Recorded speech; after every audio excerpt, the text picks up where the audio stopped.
Well, you're right, though. You ready? Progress. Good morning, everybody. I'll call the executive committee meeting to order. And the first order of business would be to review and approve the minutes from January 10th. Motion to approve the minutes as presented. Second. All in favor? Aye. Anyone opposed? It's carried. Next item is the draft executive committee charter, which is in your packet. And I will say that Andy and I have reviewed all the charters now, and I think we're both on the same page with this one. That Okay, they all I same. like Good. what it says. Any more discussion? Motion to approve. Can't wait for Jenny's reading.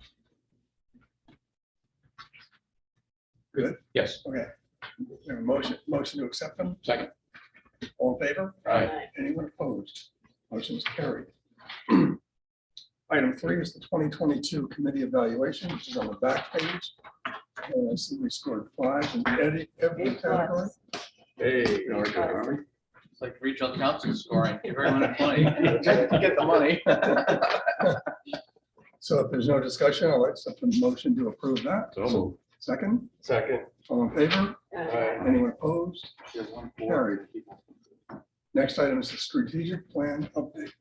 Yes, as you know, our goal is to approve the strategic plan at the March board meeting so that it will be available to summarize and present at the annual meeting on April 25th at Kozel's. I did give you a flyer about our keynote speaker, Dr. Dorothy Urschel from Columbia Memorial. By the way, good choice. Thank you. I think that's, Jim Jim, Calvin gave good me some choice. suggestions and she rose to the top quickly. And yeah, I do think, and when Brian Mahoney said to me at our last board meeting that she's really focused on workforce and affordable housing, I thought that the connection there to what we're doing and adding the dimension of healthcare, which is so critical to quality of life. And I think a concern on people's part is now that they're part of the larger health system would be really work out well. I think she's new too. A lot of people don't know her, and that'd be a good Right. call. Yeah. excellent. And we had met her in the hallway when we went to meet Brian. And Right. I knew her when she was at St. Peter's, but she really does do a great job. So as part of that, the only thing I think that was still open was the workforce development. And because of scheduling, we were only able to have the workforce development committee meeting after the board meeting last week. And so we had a very good conversation with the committee. And Jessica, if you'd like to just go over what we talked about and how it fits into what you've finalized as the workforce pillar of our strategic plan. Sure. So you'll see on the chart, you're familiar with this, I think we've seen it a couple of times, but the 2019 is our existing strategy and objectives. And then the 2023 column are where the original proposed changes to the strategic plan. And then there's timeframes which for the workforce and development are really based on the conversation all ongoing. There aren't any specific tasks or events or activities that were highlighted as a result of that meeting, and then some measurements. But really, I think, and then we jumped in, and you were at the meeting, Sarah, you were there. The meeting last week for the workforce committee, what they really talked about and highlighted was that CEDC as an organization is really focusing on supporting our stakeholders whose primary mission is workforce and education. Yes. And so a little bit of a shift from our previous strategic plan in that where we were, in some of the statements, we were driving some activities. Instead, what the changes proposed here are instead now supporting the stakeholders who are responsible to drive those activities related to workforce and education throughout the county. A lot of what was talked about was how can we position ourselves to better support them? How do we, one, push out communication that things are happening related to workforce or engagement that's happening related to improving the workforce and education. So I think really what the changes are here that are proposed here are really focusing on again, it's really playing a support role. How can we be a resource to those stakeholders and partners? The college, the Workforce Investment Board, that is the Columbia Green organization, which CEDC, I sit on that board, Right. appointed by the chairman of the Board of Supervisors.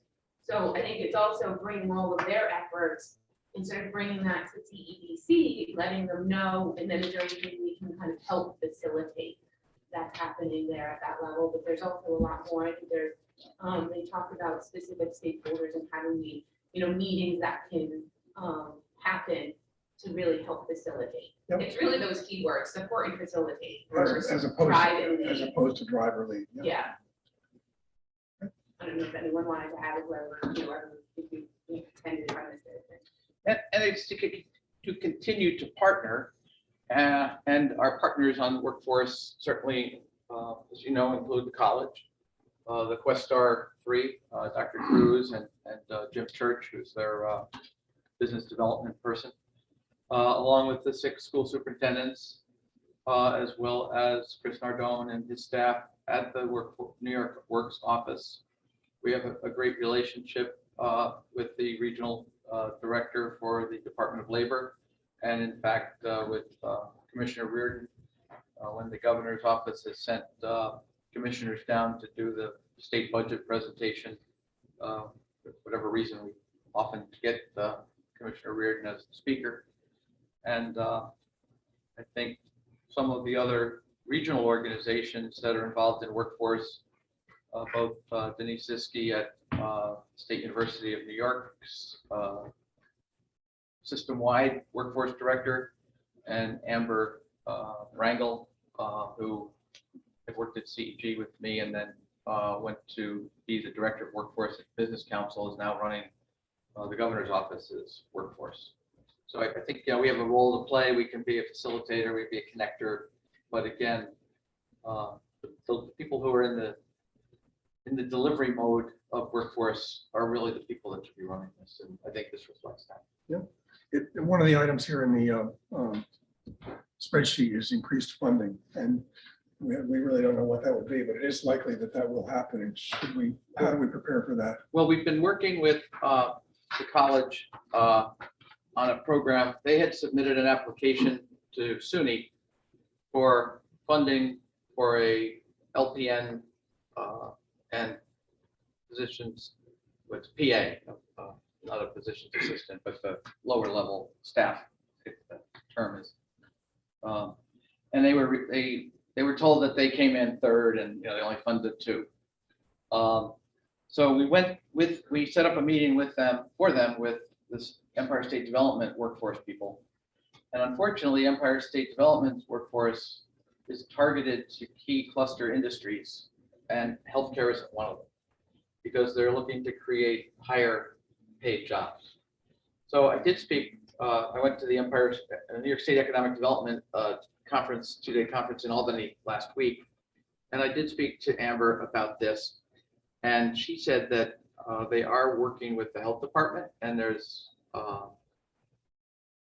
$200 million that the health department has been allocated to run workforce, because they felt that the workforce that ESD was trying to create was a different scale and different price point. And healthcare workforce is something that doesn't relate to that. It relates to the need. So we do think that we'll be able to work and help them with grant applications going forward after the state budget is approved. And I do think that they do see us as a valuable resource and partner. And because of the importance of workforce to the business community and the success of individual businesses, I think our members and those who look to us as a stakeholder feel that we should be at the table. So thank you, Jessica, for working on that. Thank you. Helping the committee get through that and getting it done.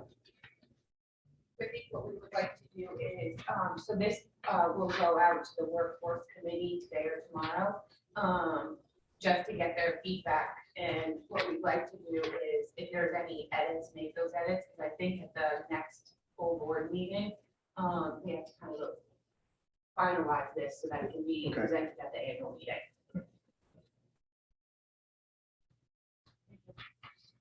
that it? A couple of things before the final item on the agenda, Mr. Chairman. I've included in the packet, we did get the draft audit from UHY. They're waiting for us to get them some final confirmations from borrowers and other things that don't impact the numbers. And we do have to put 2022 in the next to last column along the top. But as you can see, we've had a considerable jump in our total assets and our net position. We went from a low of we have to look at 3.2 million. We're now at 4.47 million. And when you look at our profit and loss, we did lose $17,000 on paper, but that includes the $200,000 write-off of the Flanders grant. So we absorbed all of that in the course of operations. And if you look at our 9-year average, we've made $12,000, and we've served our mission, and we're a not-for-profit, and I think it's really it's a clean audit. There will be some comments, as I indicated at our last meeting, about the some of the things that we need to work on processing. But other than that, I do think that we've had a couple of years where we did have write-offs, and I'm going to get some footnotes for 2015 and 2020. In 15, what we did is we wrote back down the Dr. Singh's hotel or Mr. Singh's hotel and the fish farm loans, and we cleaned up some of the balance sheet items in 15, and then in 2020, $120,000 of that is writing down the PPP loans, and because we're in a position to add money to the net loss reserve allocation, but I do think it would be important to have some footnotes as to what those big write-offs are. We have less county funding in 2020 as well. Yes, well, we had less the and I also think there was don't remember it anecdotally. I want to just get it and have it on the footnotes. But we have had proliferation of people coming in to see us. We had a developer who has 80 acres in Ghent and Livingston, who is looking to do it's the site of the athletic facility that maybe 10 years ago someone had proposed. They were going to come in and develop 10 softball fields and create a, yeah, it's on the Ghent Livingston line. Ghent Livingston. Greenport, yeah, Ghent and Greenport. We have Martha and Steve continue to have robust inquiry on loans and processing loans. Chris has been working, I guess he's met with just about all of the members of the task force and the advisory committee and various supervisors. We have the Board of Supervisors meeting on Wednesday night, so we will be able to get some feedback there. Mike, are they using that same model of is that what they're going to develop? No, they're looking, the real estate broker, it's owned by a guy in Wyoming. And the real estate broker really came to us and said, it's the highest and best use. What could we get approved there? And he's really looking at housing. Okay. Good. Because I guess when they set up the site plan for the camp, they have capacity I think they actually put some of the water and sewer in. It's Is this well, across, John? it's well. No. It's down By the old Sunset Drive-in around that property. Oh, Down there, Yeah. not oh, Ghent. that one. Greenport. Greenport. Yeah, Yeah. okay. I mean, yeah. And, then he wanted to know a little bit about, approvals in Livingston versus approvals in Greenport. It's basically borders Alvarez's mobile home park and the steak restaurant. What's the name of the Iron and Field or something? Iron and Grass. They actually own that building as part of their parcel and they lease it to the That's a restaurant. big parcel. So, you know, and I do think Kinderhook was awarded $2.5 million on Friday by the governor with as part of the New York Forward program. It was something that came out of conversations that Mike Yevely and I had 2 years ago up at Copeg, where they were interested in applying for the $10 million DRI, Downtown Revitalization Grant. And after we took the tour, we just concluded that, you know, $10 million would be wasted here. You know, they'd be just doing projects to spend them, certain projects to spend the money. So Mike went back and convinced the state that we should do a $10 million award every year in each region, but a second 10 million that could be divided up into 5 million or $2.5 million projects. Copeg did apply again. They were disappointed that they were not selected, but we did work with Mike Abrams, the new mayor of Kinderhook, and Renee Shore, who's the longtime economic development director there, in helping them with their application. And Jessica and I were at the award ceremony at Cohoes Music Hall. City of Cohoes got the $10 million award, and Coxsackie got $5 million, and Cambridge got the other $2.5 million. So, you know, it was, again, so when we look at the percentage of award dollars that have come to Columbia County over the past 10 or 11 years with the regional council process, we were talking earlier that on a 8 county percentage basis, we're higher than other counties. But on Jessica pointed out that on a population, you know, prorated it on a population base, we're really done well. So, and we'll feature that in the annual report and some of the other information.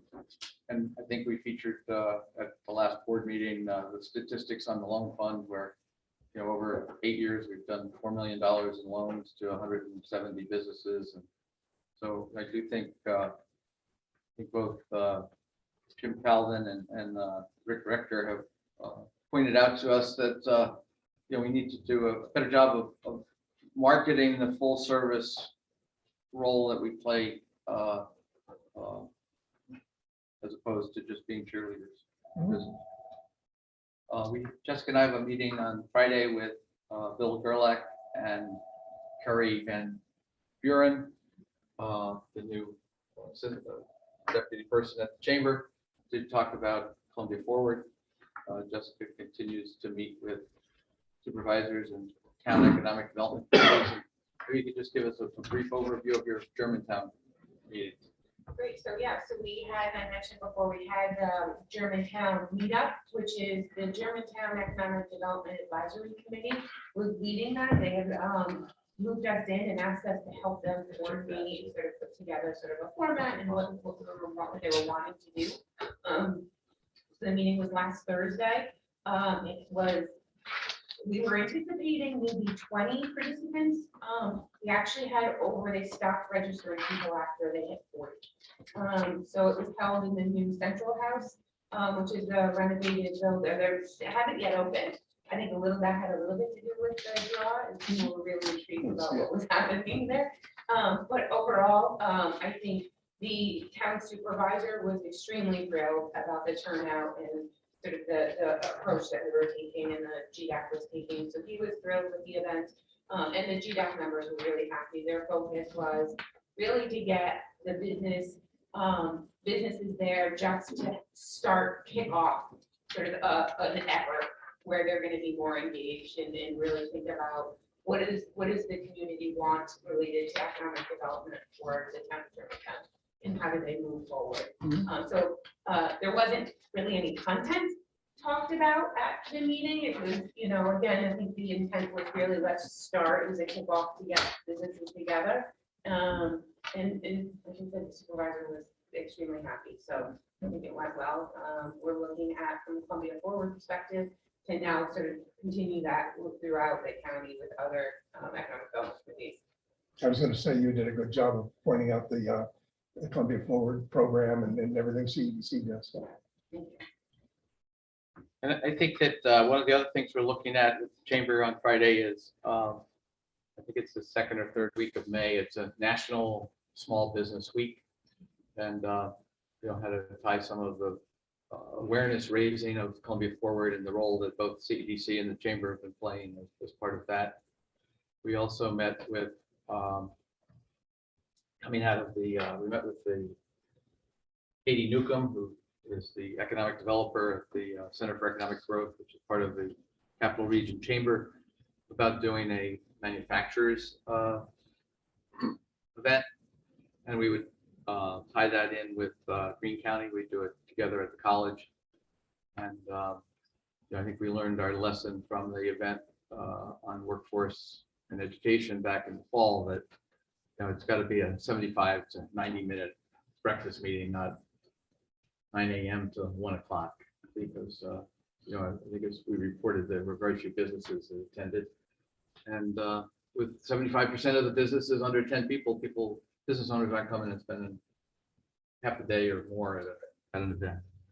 We did go through some lists that we had previously acquired on. We also Riley helped sort the PPP 1 and 2 by NASEX codes. So we were able to pull 70 manufacturers in Greene County and I think 110 in Columbia County. So, I do think, trying to work together with the chamber and with our partners in Greene County because of the synergies that the college presents as the joint county college have been useful. And on broadband, we did have, Dave and I had a meeting with the broadband state team. There are only four of them in this in the Empire State Development Office controlling broadband statewide, so they've got their hands full. They're having kind of an interesting session next week, or I'm sorry, at the end of the month, and it's about the equity of broadband. So I think what they're looking at is not only does everyone have access to it, but if it does go by their house, can they afford to hook it up if they're off the road? And if they can hook it up, can they afford to pay for it on a forward-going basis? We did hear back from Charter. They were the only one of the four providers that had not yet given us feedback on where we think the gaps are, primarily because the contact there was on paternity leave for 8 months. And he had been the governor's regional rep before he went to head up government affairs for Charter. So he did email me today. He was back on Monday and he has the list and we're going to sit down with him. We also had been contacted by the chair of the Board of Supervisors about a conversation or meeting he had with Archtop Fiber, who recently bought GTEL. And they have made a very aggressive pitch to the supervisors about their ability to come in and overbuild, not only to compete with the existing providers, but also they claim they can raise the capacity or speed up to 200, 300, 400 as time goes on with the new technology. Chairman Morrell and I have discussed the fact that our current goal is to fill the 700 or 800 remaining unserved addresses, fill the gaps, fill the donut holes, and use whatever state and federal funding that will be available with the providers to do that. And then if providers want to come in and overbuild, or new providers want to come in and create new technology or more enhanced technology, really that's out of our, we're not going to get in the middle of promoting one over the other for competitive purposes. So at the same time, recognizing that Archtop is not just a freelancer coming in here, they are now the owner of one of our 4 providers. Right. But in other areas of the Hudson Valley, they have come in and signed memorandums of understanding with individual towns where they're being touted under the terms of the MOU as the broadband partner for the town of Saugerties. And we can't really, with 4 providers, have one that's identified as the partner of broadband partner for all things in Columbia County. So I think we've worked through that reasonably. I did speak with their representatives last week and explained it to them. They were disappointed. They wanted the Board of Supervisors to enter into this memorandum of understanding that gave them the perception of exclusivity, even though in the small print, it said that it was not an exclusive agreement.